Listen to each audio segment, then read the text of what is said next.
네, 시장에서 가장 핫한 이슈를 알아보는 황스타그램 시간입니다. 역시나 오늘 해시태그로 SM이 올라왔습니다. SM이 여전히 핫하네요. 뭐 카카오 하이브까지 해시태그로 이렇게 모두 올라와 있는데요. 이 SM 엔터테인먼트 주가가 오늘도 15만 원 선을 지켜내면서 그야말로 SM 인수전은 쩐의 전쟁으로 변화하고 있는 모습인데요. SM과 하이브 또 카카오 주주분들 어떻게 대응해야 하는지 오늘 이 시간 통해서 이야기 나눠보도록 하겠고요. 또 최근 에코프로 그룹주들을 필두로 2차전지 관련주들도 정말 강했습니다. 오늘은 테슬라 모델 Y의 결함 이슈로 2차전지 셀 업체들과 소재주들이 이제 약세 흐름을 보여줬었는데요. 특히 외국인이 2차전지 관련주를 대량 매도하는 모습 보여줬습니다. 이제 2차전지 랠리가 끝난 건지도 오늘 이 시간 통해서 낱낱이 파헤쳐 보도록 하겠습니다. 자, 그럼 오늘의 주제 먼저 확인해 보면서 황스타그램 지금 바로 시작하겠습니다.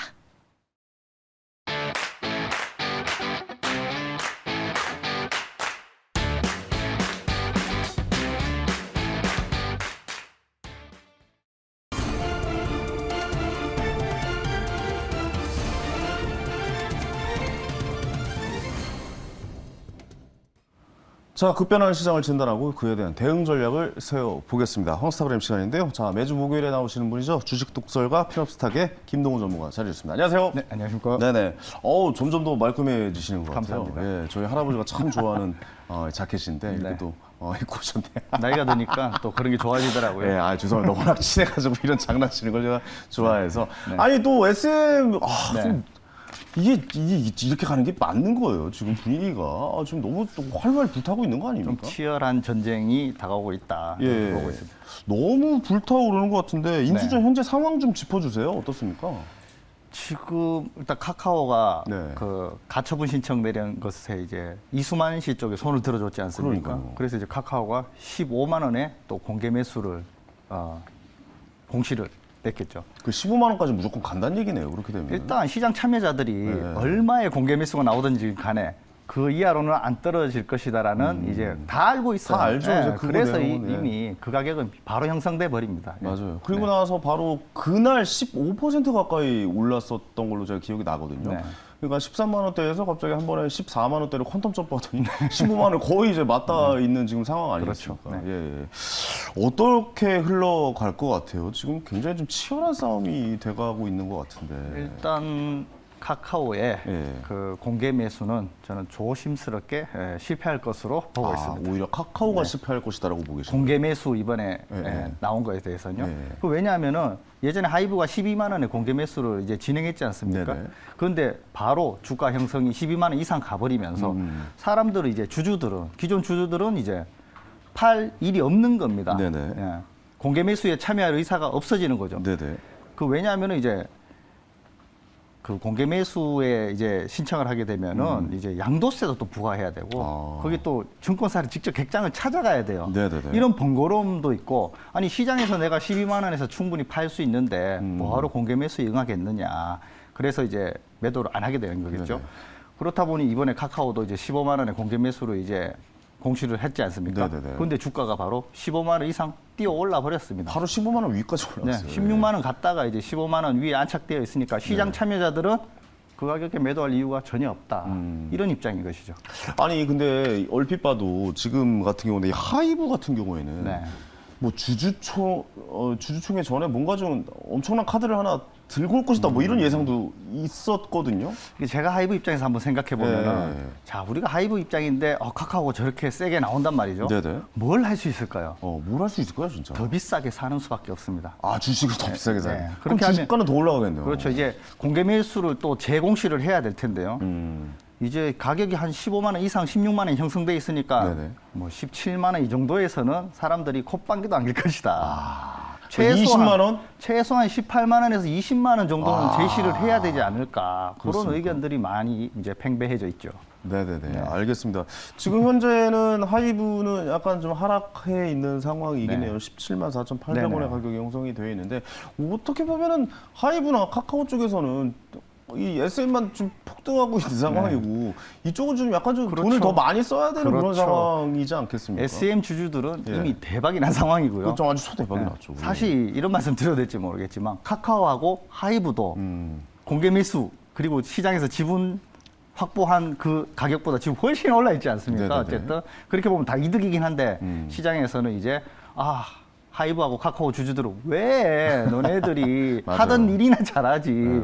카카오 갑자기 왜 거기 뛰어든 그렇게 거야? 막 어렵게 이런. 모은 돈을 가지고 이제 SM을 인수한다고 나서냐. 울상이 지금 짓고 난리가 났던 거죠. 카카오 주주분들 중에서도 그런 목소리가 나오는 쪽이 네. 확실히 좀 있긴 왜냐하면 하더라고요. 가격이 말해주고 있으니까 네. 자꾸 시장에서 빠지고 있으니까요. 기존 주주들은 이제 울상인 거죠. 자, 그럼 이렇게 좀 한번 말씀드려봐야 될 것 같아요. SM 뭐 7일 만에 하락해도 여전히 15만 원대입니다. 네. SM 주가의 전망 어떻게 보십니까? 주가의 전망에 대해서. 하이브가 어떻게 네네. 나오냐에 따라 다르겠지만 공개 매수를 만약에 선언을 했다. 그러면 공개 매수 제시 가격만큼 또 올라갈 거라고 보고 있습니다. 하이브에서 공개 가격을 하면 그 가격만큼 무조건 갈 것이다. 네. 하이브가 이렇게 끝내지는 않을 거란 말씀이신 근데 거죠? 도중에 네. 이런 변수도 생각해 봐야 되는 게 카카오가 손을 놔버릴 수도 있거든요. 네네네. 그렇게 되면 이제 그런 최악의 상황이 오게 되면은 SM 주가는 다시 밑으로 폭락할 수도 떨어질 있겠네요. 수도 있겠죠. 그럼 예를 모든 들어서- 상황을 다 일단 내다봐야 하니까요. 예를 들어서 둘 중에 한쪽이 안 할래요, 포기할래요라고 하면 너무 힘들어요, 그러면 이러면서. 좀 급속도로 좀 안 좋아질 수도 있는 상황이거든요. 네네. 알겠습니다. 카카오 주식에 대해서도 좀 이야기를 해볼게요. 카카오 주주분들이 좀 원성이 잦아요. 그러니까 예를 들어서 뭐 카카오 뭐 계속 그러니까 알짜 기업들이 전부 다 나가서 이제 상장이 되다 보니까 카카오에 정작 남아 있는 건 무엇이냐 뭐 이런 이야기를 항상 하면서 여기가 뭐 김치찌개 맛집인데 김치찌개 따로 빼서 옆에다 가게 하나 차리고 여기 계란말이도 맛있었는데 계란말이 빼가지고 옆에서 뭐 이렇게 또 가게를 찾아버리고 막 이렇게 되고 있는 분할 상장을 실정이고 굉장히 하다못해 많이 했죠. 그런 말도 나왔어. 이모티콘도 상장해라. 뭐 그런 얘기도 나와서 그 정도로 카카오 쪽 이 주주분들은 화가 좀 많이 나셨거든요. 이게 어떻게 갈 것 같습니까? 사실 뭐 이게 대체 뭐 이게 상승 모멘텀이 좀 있긴 있는 겁니까? 카카오는? 근데 개인적인 생각은 네. 만약에 하이브가 지금 어쨌든 지분율로 인해서 훨씬 앞서가고 있지 않습니까? 그렇죠, 그렇죠. 그러면 카카오가 시장에서 만약에 질 경우에는 기존 주주들이 이제 더 이상 자금을 투입할 필요가 없겠구나. 쓸데없는데 돈 안 쓰겠구나. 그래서 네네. 카카오는 다시 이제 원래 올라가던 방향대로 올라갈 가능성이 높다. 이렇게 보고 있습니다. 원래 가던 대로 네. 갈 것이다 네. 라고 보고 하이브 주가는 어떻습니까? 하이브 하이브도 주가는 마찬가지. 하이브는 이제 네. SM이 만약에 인수했다. 그러면 이제 어떤 그 결과 SM을 인수했다라는 그 결과에 대한 시너지 효과가 있을 수도 있겠지만 예. 반대로 또 시장에서는 이제 모든 재료가 끝나지 않았나 이렇게 흐를 수도 있습니다. 하지만 저는 전자 입장입니다. 그렇군요. 하이브는 자체로만 해도 요즘 뭐 르세라핌도 네네. 그렇고 뭐 뉴진스라든가 이런 또 새로운 걸그룹들이 지금 초대박이 나 있는 상황이거든요. 그러니까 하이브 주주분들은 약간 좀 속상하실 수도 있겠어요. 왜냐하면 그 이익을 반사이익을 제대로 주가로 반영을 못 받고 있다라고 생각을 할 수도 있거든요. 그렇죠. 예. 괜히 왜 SM만 왜 그거 인수하려고 그래? 약간 이렇게 얘기하시는 분들 그렇죠. 있으시고. 그 SM 집 내부 직원들 경영진들은 또 반대하는 입장이 워낙 더 세지 않습니까? 그렇죠. 예. 그런데도 뭐 억지로 그렇게 인수를 하려고 한다니까 서로 입장이 이제 부딪히게 되는 거죠. 그렇죠. 하이브 자체만으로도 굉장히 좀 크게 갈 수 있고, 근데 만약 SM과 하이브가 만나면 저는 그 상승 그 모멘텀은 엄청날 거라고 보거든요. 왜냐하면 그렇습니다. SM 쪽에서 약간 좀 동남아나 이 일본이나 이 아시아 쪽에서 워낙 좀 강력한 힘을 가지고 있었고, 뭐 아시다시피 하이브는 뭐 BTS가 존재하는 이유만으로도 북미 쪽에서 엄청나게 큰 인기를 걷고 있었잖아요. 그럼 두 개가 이제 만난다 그러면 엄청나게 큰 시너지가 일어날 수 있을 것 같다라고 생각이 되긴 했었어요. 예, 이 결과는 어떻게 될지는 좀 계속 좀 지켜봐야 될 것이다. 된다. 근데 어느 한쪽이 포기해버리면 이 SM의 주가는 굉장히 좀 크게 안 좋아질 수도 있다. 나머지 두 회사는 정상적인 가격으로 회귀할 것이다. 오히려 나머지 두 개 회사가 정상적인 가격으로 회귀할 것이다. 그런데 이제 이 근데 가능성은 점이, 지금 적다고 봅니다. 네. 그렇군요. 근데 요 지점이 또 핵심인 것 같다는 생각이 듭니다. 자, 2차 전지 좀 이야기 좀 해보죠. 2차 전지 뭐 지금 뭐 에코프로비엠, 에코프로만은 어마어마하게 좀 날아가고 있잖아요.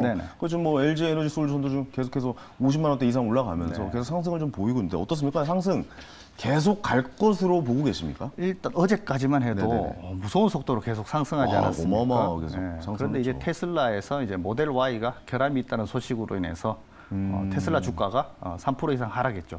일단 거기에 이제 우리 시장이 놀래서 2차 전지 관련주와 전기차 관련 배터리가 들어가니까 이 시장에 영향이 있지 않겠나. 그런 이유로 일단 한 가지 좀 매도세가 심했다. 그래서 하락한 경향이 있고요. 그 또 다른 하나는 이제 그동안 많이 올랐으니까 차익 매물 실현이 나왔기 때문에 시장이 하락한 것이 아니냐. 2차 전지는 여기서 뭐 끝나는 것이 아니냐. 이익 실현을 했기 때문에 라는 그런 의견들이 많습니다. 하지만 이런 2차 전지 관련 이 산업군 테마의 이 크기는 단순히 잠깐 올라갔다가 끝날 테마 네. 산업이 아니거든요. 우리나라의 미래일 수도 네. 있어요. 예. 그리고 앞으로 우리가 생각해 볼 때 아주 큰 미래에 대한 그런 꿈과 희망이 있는 어떤 사람들, 전기차가 이 세상을 누빌 것이다라는 그렇죠. 예, 예. 그 사람들은 그 꿈과 희망 때문에 주식을 많이 접하게 되는 거거든요. 미래에 대한 반영이죠. 그렇죠. 예, 예. 거기에 대한 반영이 이제 되어가서 이런 주가가 형성되는데 아직까지는 여기서 끝날 산업군 테마는 아니다. 저는 그렇게 근데 보고 있습니다. 단기적으로 봤을 때는 네. 역대급 상승이었어요. 네네. 역대급 상승이긴 했는데 요 단기간으로 봤을 때는 약간 좀 조정 국면이 있을 것으로 네. 봐야 됩니까? 어떻습니까? 물론 이제 전기차 관련된 2차 전지 산업군 안에서도 네. 이제 여러 가지 또 나눠집니다. 뭐 정비 또는 뭐 장비, 양극재, 양극재, 응급제. 응급재, 네, 많죠. 폐배터리, 뭐 리튬 이런 것들 다양하게 있지 않습니까? 네네. 그동안 보면은 이제 시가총액 작은 것들이 이제 돌아가면서 서로 시세를 맞아요. 막 주고받고 하던 그런 경향이 네. 컸어요. 대장주가 계속 네. 바뀌더라고요. 의외로 시총 상위에 또 2차 전지 생산 그런 업체들은 코스피에 있는 생산 업체들은 잘 크게 오르긴 했는데 작은 종목들에 비해서 어떤 소외감을 많이 느꼈을 거예요. 아, 맞아요, 맞아요. 그러니까 보통 어떤 한 산업군의 테마가 이렇게 오르게 되면은 네. 그 안에서도 돌고 하는 그런 기간이 필요하고 그 과정에서 이제 어떤 조정 기간이 필요하다. 그래서 지금은 아마 그런 단계이지 않나 싶습니다. 지금은 이제 어떤 종목이 확 보이는 시기보다도 좀 네. 계속 좀 이게 재고 있는 시기군요. 예. 그 조심해야 될 거는 네. 너무 간접적으로 내가 가지고 있는 그런 이유의 5% 정도만 포함되어 있는 산업인데도 불구하고 관련주로 속해서 막 맞아요. 점상 가고 이런 옛날에 종목들도 있어요. 우리 뭐 닷컴 버블 때 뒤에 닷컴만 네네. 붙이면 네. 막 정말 갑자기 막 상승하는 모멘텀이 생기듯이 이런 지점도 약간 좀 비슷하게 봅니다. 우리나라가 미래의 먹거리는 2차 전지라는 거 이제는 많은 분들이 알고 계시죠. 거의 주식하는 분들은 뭐 대다수가 다 알고 계시는데 거기다 이게 살짝 묻히기만 해도 엄청난 상승을 보이는 그런 주식들 좀 조심하셔야 된다라고 독서를 알려주신 것 같아요. 어제는 회사 이름에 리튬자만 붙어 있어도 다 올라갔습니다. 아, 리튬자만. 아, 그러네요. 아니, 그거는 어떻게 보세요? 그러니까 뭐 예를 들어서 양극재, 응극재, 아까도 네네. 말씀하신 폐배터리, 뭐 그 안에 있는 전선 뭐 이런 것부터 다 그 세분화되어 있잖아요. 네. 그 섹터들이. 네네. 그 중에서 그래도 제일 좀 괜찮은 섹터는 뭐라고 보세요? 그 2차 전지 안에서도. 어떻게 생각하세요? 그건? 일단 저희가 예. 자동차를 발명한 건 헨리 포드지만 네네. 가장 돈을 많이 번 것은 석유왕 록펠러였다. 아. 왜? 자동차가 무엇으로 가느냐? 좋은 말이네요. 네. 예. 기름으로 가는 휘발유로 가지 않습니까? 네네네. 그럼 자 전기차, 2차 전지 과연 무엇이 들어가는가? 저는 소재 쪽이라고 보고 있습니다. 소재 쪽이다. 네. 2차 전지 안에 들어가는 소재를 네네. 집중해서 봐야 된다. 네네. 맞아요. 그 말이 맞는 것 같아요. 예전에 전기를 발명한 건 에디슨이었지만 사실 발전소를 만든 건 JP 모건이었단 네네. 말이죠. 돈은 JP 모건이 엄청나게 그렇죠. 벌었다. 그러니까 차도 마찬가지지만 이제 석유를 발명한 석유왕 록펠러가 그렇죠. 엄청난 이익을 거뒀다. 그러면 그 2차 전지 안에 있는 그 소재들을 한번 좀 집중해서 봐야 된다라고 말씀해 주신 것 같습니다. 그렇다면 지금 담아야 할 2차 전지 이제 종목에 대해서 한번 좀 짚어주시죠. 어떤 종목들이 있을까요? 좀 디테일하게. 예. 가시죠. 뭐 오늘 목요일 밤인데요. 예. 그러니까 제가 이 질문 할 줄 알고 네. 제가 이제 과연 어떤 종목을 제가 좀 찾아봐 드리면 좋겠느냐 이게 많이 고민을 했어요. 네네네. 그래서 전기차 2차 전지 관련 업종들을 제가 쭉 훑어봤는데 오. 좋은 회사는 안 오른 게 없습니다. 아, 다 이미 너무 많이 올랐고 이미 다 반영이 지금 이제 되었다. 오늘 첫 조정을 받는 거잖아요. 네네네. 그러면 이제 이 조정이 이틀이 될지 일주일이 될지 알 수 없는 겁니다. 괜히 어설프게 말했다가 또 대응이 안 되는 이런 시청자분들은 잘못 들어왔다가 마이너스 손해만 보고 이제 감내하고 그럴 수 또 있죠. 버텨야 예. 되는 상황이 있기 때문에 네네. 그럼에도 불구하고 제가 안 오른 종목이 뭐가 있는지 이래 찾아봤거든요. 대부분 다 올랐어요. 있어요? 예. 근데 이제 좀 아쉽긴 한데 예. 제가 어제 찾았는데 네. 괜찮게 생각하고 있었거든요. 근데 뭡니까? 빨리 말씀해 주세요. 오늘 좀 올라버렸어요. 아, 오늘 좀 상승을 했군요. 뭐 지금까지 전기차 관련 업에서 많이 오른 건 아닌데 바닥권에서 어쨌든 지금 대량 거래량이 좀 발생되고 있다. EID라는 종목이거든요. EID요? 네. 요즘 저도 좀 적어놔야겠네. EID.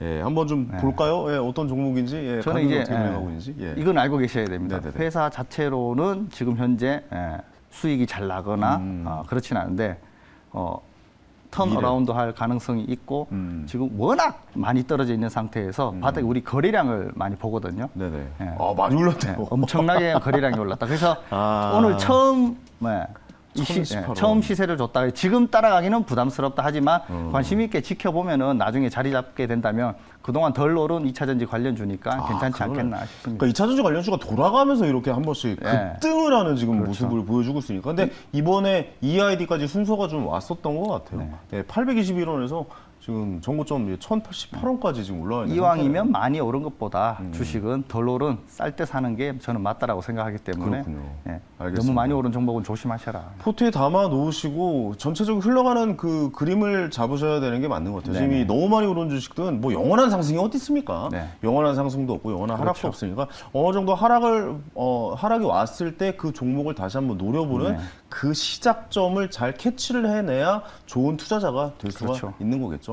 마지막으로 그것 말씀만 좀 해주시죠. 지금 금리가 0.25, 0.5 금리 얘기 좀 안 할 수가 없는데 네네. 지금 전체적인 분위기가 6%까지 간다. 뭐 이런 얘기도 있어요. 어떻게 보고 계시는지. 지금 파월이 지금 매파적 발언이 계속 이어지지 않습니까? 그래서 시장에서는 0.25를 예상하고 있다가 이제 미국 시장이고 우리 시장이고 다 상승을 해왔는데 그렇죠. 최근에 최근에 이제 뭐 고용 지표라든지 각종 어떤 지표들이 훨씬 좋게 나온 겁니다.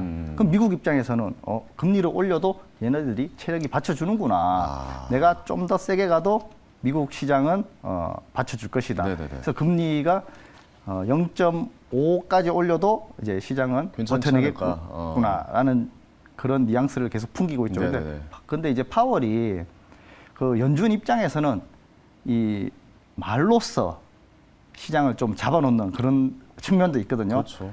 미리 이제 압박하는 거죠. 야, 너네 오르려고 껄떡거리지 마. 0.5 갈 수가 있어. 그렇죠. 그러니까 미리 오르지 말고 잠잠하게 있어라. 지금 그렇게 해서 이제 겁을 미리 주고 0.25로 할 가능성이 높다. 0.25를 보십니까? 네, 저는 개인적으로는 그렇게 생각하고 있습니다. 그렇군요. 저랑 내기하실까요? 저 0.5 갈 것 같아요. 그렇게 하시죠.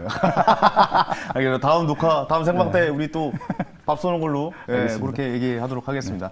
자, 오늘 또 좋은 정보 알려주시고 또 SM 그리고 2차 전지까지 모두 알려주신 우리 주식 독설가 김동원님이었습니다. 감사합니다. 감사합니다. 네, 고맙습니다.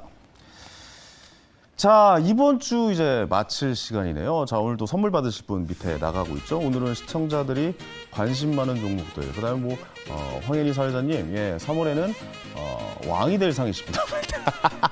또 좋은 말씀 보내주셔서 다시 한번 감사드리겠습니다. 이 두 분께 제 책과 그다음에 졸탄의 공연 티켓 선물로 보내드리도록 하겠습니다. 자, 저는 이번 한 주 마무리하고 스타킹은 월요일 날 저는 7시에 생방송으로 다시 찾아뵙겠습니다. 황현희였습니다. 감사합니다.